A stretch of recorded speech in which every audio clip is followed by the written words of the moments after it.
नमस्कार प्यारे बच्चों, कैसे हैं आप लोग।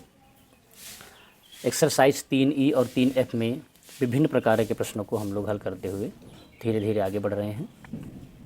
और आज इसमें हम लोग बेटा पढ़ेंगे कि समपूरक कोण और कोटिपूरक कोण संबंधी प्रश्न। ये एग्ज़ाम के लिए बहुत ज़्यादा इम्पॉर्टेंट हो जाते हैं। ये जितने ज़्यादा इम्पॉर्टेंट हैं उतने ही ज़्यादा सरल भी हैं। बच्चों को कठिन लगते हैं, लेकिन इस वीडियो को देखने के बाद में ये आपको कतई सरल लगेंगे। 100% मेरा वादा है कि ये आपको बहुत ज़्यादा सरल लगने वाले प्रश्नों में से हो जाएंगे। बस जिस तरीके से हम पढ़ाते हैं उस तरीके से आप पढ़िए और सीखिए। तो समपूरक कोटिपूरक कोण संबंधी प्रश्न करने से पहले हमको जानना होगा कि कोण होते क्या हैं। देखिए हम आपको पढ़ाने का प्रयास करेंगे बिल्कुल जीरो लेवल से, लेकिन जब आप सीखने के लिए अपना दिमाग खोल के बैठेंगे तभी आप सीख पाएंगे।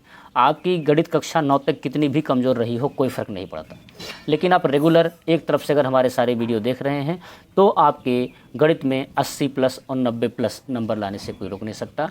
कक्षा 9 तक आपने गणित ना पढ़ी हो तो भी कोई दिक्कत नहीं। बिल्कुल मैं जीरो से पढ़ाता हूँ, शुरू से पढ़ाऊँगा आपको एकदम स्टार्टिंग से, ठीक है। तो चलिए शुरू करते हैं। देखिए कोटिपूरक कोण को पूरक कोण भी कहा जाता है। कोटिपूरक कोण कहिए चाहे पूरक कोण कहिए, दोनों एक ही बात है। सबसे पहली बात, ये कोई एक कोण नहीं है, ये कोणों का जोड़ा होता है। ये कोई एक कोण नहीं, ये कोणों का जोड़ा होता है। और ऐसे जोड़ा कौन से? ऐसे दो कोण जिनका योग 90 अंश हो। जैसे 40 + 50 कितना आया? 90। यानी ये दोनों क्या हैं? ये दोनों कोटिपूरक या पूरक कोण हैं। जैसे 70 और 20 90, 70 और 20 दोनों क्या हो जाएंगे? पूरक या कोटिपूरक कोण। अब 70 + 80 ये कितना हुआ? 150। क्या ये 90 है? नहीं। तो क्या ये कोटिपूरक या पूरक कोण होगा? नहीं होगा। ऐसे दो कोण जिनका योग 90 अंश हो जाता है वो सारे आपके कोटिपूरक कोण या पूरक कोण कहलाते हैं। अगला कौन सा? समपूरक कोण। तो ये भी अकेला कोण नहीं है, ये भी कोणों का जोड़ा है। कैसा जोड़ा है? ऐसे दो कोण जिनका योग जो है 180 अंश हो उसे हम क्या कहेंगे? उसे हम समपूरक कोण कहेंगे। जैसे 130 और 50 कितना है? 180। तो 130 और 50 से दोनों क्या हो जाएंगे? ये दोनों समपूरक कोण हो जाएंगे। दूसरा एग्जाम्पल 100 + 80 कितना होता है? 180। ये दोनों क्या हो जाएंगे? ये दोनों भी समपूरक कोण हो जाएंगे। ये बहुत आसान है समझना, लेकिन याद रखना उतना ही कठिन है, क्योंकि बच्चे ये दोनों नाम एकदम एक जैसे लगते हैं। कोटिपूरक समपूरक या पूरक समपूरक, एक जैसे नाम लगने की वजह से बच्चे एग्ज़ाम में कंफ्यूज हो जाते हैं या कुछ में भूल जाते हैं कि पता नहीं किन दोनों का जोड़ा जो है पूरक था और किन दोनों का जोड़ा जो है समपूरक था। तो उसके लिए हमारे पास एक बहुत प्यारी से शॉर्ट ट्रिक है। क्या है? देखिए ध्यान से।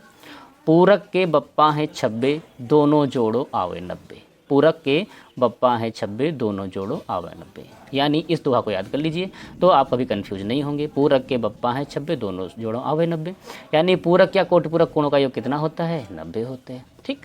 दूसरा याद करिए। समपूरक है बहुत साहसी जोर से बोलो 180। समपूरक है बहुत साहसी जोर से बोलो 180। तो समपूरक का योग कितना हो जाएगा? 180 हो जाएगा। ठीक है, इन दोनों को आप जरूर याद कर लीजिए, बिल्कुल याद कर लीजिए इसको। ठीक है, चलिए अब कोटिपूरक और समपूरक कोण हम लोग समझ गए हैं, तो अगला क्या समझेंगे कि नियम क्या है। इसमें सारे के सारे नियम हमारे साधारण समीकरण के नियम होते हैं। साधारण समीकरण के नियम पिछले हर एक वीडियो में रिपीट किए हमने, इसमें भी रिपीट किए दे रहे हैं।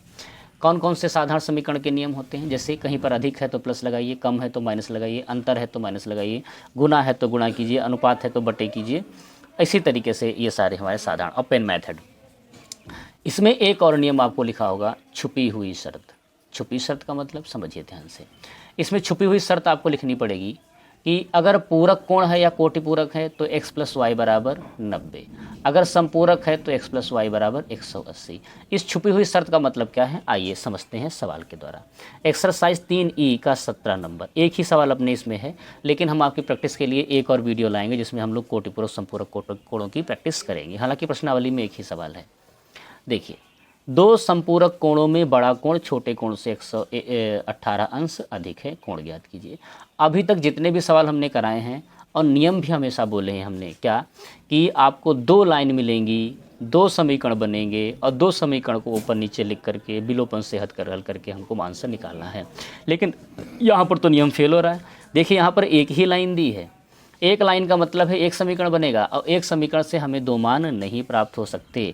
यहाँ पर ज़रूरत पड़ेगी हमको छुपी हुई शर्त की। मतलब अगर कहीं समपूरक दिखाई पड़ जाए तो सबसे पहली आपकी शर्त छुपी हुई आ जाएगी। क्या संपूरक है बहुशास्त्री, दो जोर से बोलो 180। तो x + y बराबर 180।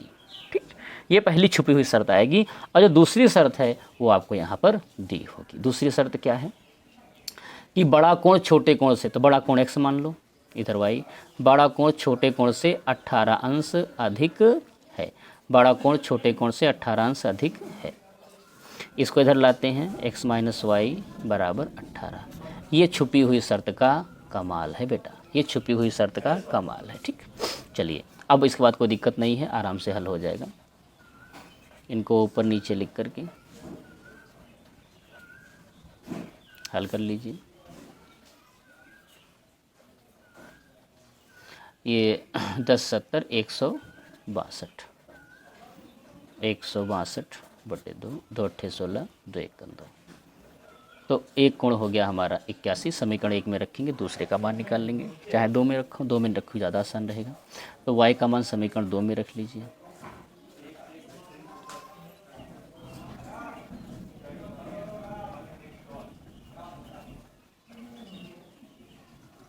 निन्यानवे, ठीक है।